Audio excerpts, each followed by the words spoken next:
golden hemp seeds pouring into a clear diesel tank. Watch this.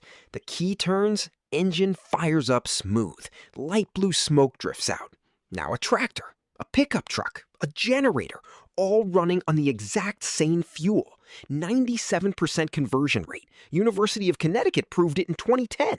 You don't need to modify the engine. No converter that required. Oil can be extracted. And the Amish in Lancaster County are doing this legally right now after 300 years. So why didn't your grandparents ever hear about it? August 2nd, 1937. That's why. One plant, two fuels. Hemp seeds contain 30 to 35% oil. Press them, you get biodiesel for diesel engines. The stalks, pure cellulose. Ferment it, you get ethanol for gasoline engines. Reuben Reel, Lancaster County farmer, walks to his 40-year-old tractor. In his hand, a mason jar filled with golden liquid. He unscrews the fuel cap, pours it in. Biodiesel, pressed from hemp seeds in his barn. He turns the key. The engine? It just purrs. Smooth, clean. Smells like French fries, Reuben says, leaning against the hood. Not poison smoke. University of Connecticut, 2010. They ran the tests. 97% of hemp oil converts to biodiesel. It meets ASTM D6751, the American standard. It meets EN 14214, the European standard. And here's the kicker. It performs better in cold weather than fossil diesel. Now, here's what they don't teach you in school. Rudolf Diesel designed this engine in 1892. He built it to run on peanut oil, not petroleum, vegetable oil. That was the original plan. 1900, Paris World's Fair. Diesel demonstrates his engine running on peanut oil in front of thousands. 13 years later, he vanishes on a ship crossing the English Channel. No body, no explanation, just gone. August 2nd, 1937. The Marijuana Tax Act passes. No debate, no headlines, just silence. Harry Anslinger wrote it, head of the Federal Bureau of Narcotics. And here's the trick. He called it marijuana. Not hemp, not cannabis, marijuana. A word most Americans had never heard. Why? Because if he'd called it hemp, farmers would have rioted, textile mills would have sued, the American Medical Association would have blocked it immediately. But marijuana? That sounded foreign, dangerous, easy to kill. The AMA did fight back. Dr. William Woodward testified before Congress. He said there was zero scientific evidence, zero medical justification. He called the whole thing a sham. They ignored him. Now, here's where it gets dark. Andrew Mellon, Secretary of the Treasury. He's the one who appointed Anslinger to run the Drug Bureau. Mellon is also Anslinger's father-in-law. Same family, same dinner table. Oh, and Mellon, he owns stock in Gulf Oil. Massive stock. So let me paint this picture for you. One man writes the law. Another man signs off on it. They're family. And they both profit when hemp dies and oil wins. This isn't conspiracy theory. This is public record, documented, archived. Hearst and DuPont, they just wrote the checks. But there was one man who tried to stop it. And he almost succeeded. August 1941, Henry Ford unveils something absolutely revolutionary. A car made from hemp, soybeans, wheat, straw, and flax. The body, 10 times stronger than steel. 10 times. And it runs on ethanol. Ethanol made from hemp. There's footage of this, black and white, grainy, Ford standing there with a sledgehammer. He swings it hard, right into the body panel. Nothing, not even a dent. He laughs. You can see it. The man he's genuinely proud. Now, this wasn't Ford's first rodeo with alternative fuel. Back in 1908, his Model T could run on both gasoline and ethanol. He believed in what he called farm chemergy, the idea that farms could produce their own fuel, self-sufficient, independent. He even built a facility, Iron Mountain, designed to process biomass into fuel. The infrastructure was there. The vision was clear. But then, 4 months later, December 7th, 1941, Pearl Harbor. America enters World War II. And just like that, the project gets frozen, shelved, resources redirected to the war effort. It never comes back. Ford didn't fail because the technology didn't work. He failed because history and the oil industry had other plans. But here's the thing. Before Ford even tried this, there were 2,000 gas stations across America selling plant-based fuel. 2,000! 3 years later, not a single one remained. Look, by 1936, there were 2,000 gas stations across the American Midwest selling this stuff. 2,000! They called it agrol, a blend of ethanol and gasoline. There was a plant in Atchison, Kansas, churning it out from corn and grain. Real infrastructure. Real distribution. But then, watch what happens. 1939. One by one, those lights start going out, station after station, until the entire map goes dark. What happened?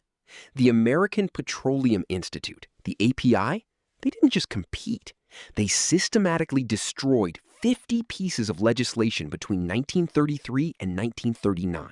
19 federal bills, 31 state bills, all of them designed to support ethanol fuel. They didn't win through debate. They won through money. You can see the footage. Abandoned gas stations, agrol signs rusted over, weeds growing through the concrete. One station owner wrote in his journal in 1939, "They came, they threatened me, they cut off my supply. I have 3 young children. I had to close." This wasn't free market competition. This was systematic sabotage with real victims, real families. And here's the twist. February 1938, Popular Mechanics publishes an article, "The New Billion-Dollar Crop," celebrating the future of plant-based fuel. 5 months after the ban took effect, the editor, he had no idea it was already over. February 1938, Popular Mechanics hits the newsstands. The cover story? The New Billion-Dollar Crop. Inside, pages and pages celebrating hemp. The decorticator machine, 5,000 products. Paper, textiles, plastics, all from one plant. The editor wrote, "This is the future of American agriculture." But here's what he didn't know. August 1937, 7 months earlier, the Marijuana Tax Act, it had already passed. It was already law. The future he was celebrating, it was already dead. You can picture it, the editor at his desk, holding his magazine, proud of the story. And somewhere across that same desk, buried in paperwork, the Federal Register, the law that killed everything he just published. He had no idea. That's not a communication gap. That's systematic information control. The distance between power and the public was so vast that even journalists, people whose job is to know, they were completely in the dark. The irony is almost unbearable. A magazine celebrating hemp's future published into a world where that future had already been legislated out of existence. But here's the thing. There was one group of people who never read that magazine, and they never stopped growing hemp. Lancaster County, Pennsylvania. Hemp fields. Green, endless, stretching out like they've been there forever. Because, well, they have. An old Amish man, weathered hands, holding hemp seeds. And next to him, a younger man. And next to him, a child. 3 generations, one frame. The seeds pass from the old hand to the young one, slowly, deliberately. This isn't new for them. The Amish started growing hemp here in 1710. 1710, before America was even America. Hempfield Township, the name itself, it comes from this plant. 1729, they named an entire township after it. Before 1870, there were over 100 hemp processing facilities in Lancaster County alone. 100. While the federal government was busy criminalizing, legislating, destroying, the Amish just kept planting. They didn't fight in courtrooms, they didn't lobby Congress, they didn't write op-eds or file lawsuits. They just grew it, season after season, generation after generation. Knowledge can't be banned if you practice it every day. Power can write laws, but it can't erase what you plant with your own hands. 2018, the Farm Bill finally re-legalized hemp. And Lancaster County, they didn't need to relearn anything. They never stopped. Reuben Reel, Lancaster County Cannabis, he moved fast. By 2023, he was shipping 50,000 pounds of hemp products. 50,000. No chemicals, hand-harvested. Horse-drawn carts carrying bundles of stalks down dirt roads, the same way they did it in 1710. You want to know how they did it? I'll show you. And you don't need a PhD. 1 acre of land, about the size of a football field. You need 3 things. First, hemp seeds. You press them, oil comes out, golden, thick. Second, lye and methanol. Hardware store, $20. Third, that old water heater you were going to throw away anyway? That's it. Let me show you how this works. Biodiesel. Cold press the seeds, you get this beautiful yellow oil pouring out. Now, you take that oil, pour in your methanol, add the lye. Mix it in a reactor, which is just that water heater. Costs about $300 to convert. Stir it, wait 8 hours. What happens? The mixture separates. Glycerin sinks to the bottom, clear as glass. Biodiesel floats on top, golden. 1 acre, 700 pounds of seeds, 20 gallons of biodiesel. 20 gallons. Now, ethanol, you chop up the stalks, throw them in a barrel, add water, add yeast. It starts bubbling, foaming, fermenting. You can watch it happen day by day. Then you distill it. Clear alcohol drips out, 1 drop at a time. 1 acre, 5,000 pounds of stalks, enough ethanol to blend 10 to 15% with gasoline. And here's the thing, the permit, the TTB, Alcohol and Tobacco Tax and Trade Bureau, they give you a free license for personal fuel production. Free! You fill out a form online, 2 weeks later, approved. A farmer in Ohio sent me a photo. He wrote, 20 gallons of biodiesel from the land behind my house. First time in 30 years I'm not worried about gas prices going up. First time in 30 years. Diesel died because his engine didn't need petroleum. Ford failed because he believed in farmers. Agrol got destroyed because it threatened an empire. But the Amish, they survived. You know what the real lesson is here? It's not about diesel engines. It's not even about fuel. It's about who gets to decide what's possible. For 100 years, we were told you need us. You need our refineries, our pipelines, our gas stations, and we believed it. We had no choice but to believe it. But the Amish, they just kept going. Quiet, steady, growing their own fuel in the same fields where they grew their food. And here's the thing, the technology never disappeared. It was always there, sitting in old patents, gathering dust in forgotten journals, waiting. The question isn't whether we can do this. We can. The question is, will we? Because every time someone tells you that's impossible, what they really mean is, that's inconvenient for me.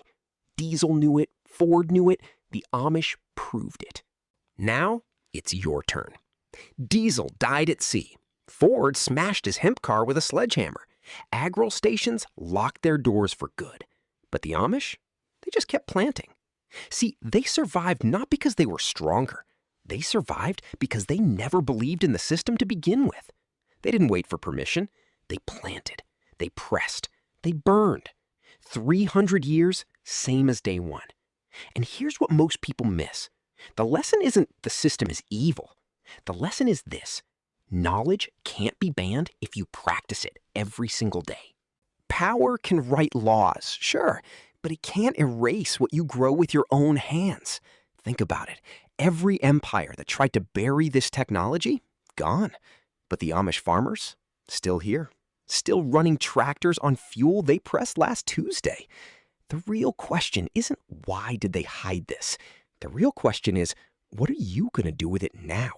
Because the technology never died. It was always there, waiting in soil, waiting in seeds, waiting for someone to just plant it. So here's my challenge to you. If you could plant 1 acre of hemp this season, which engine would you fuel first? Drop it in the comments and subscribe. Not for me, but for what's coming next.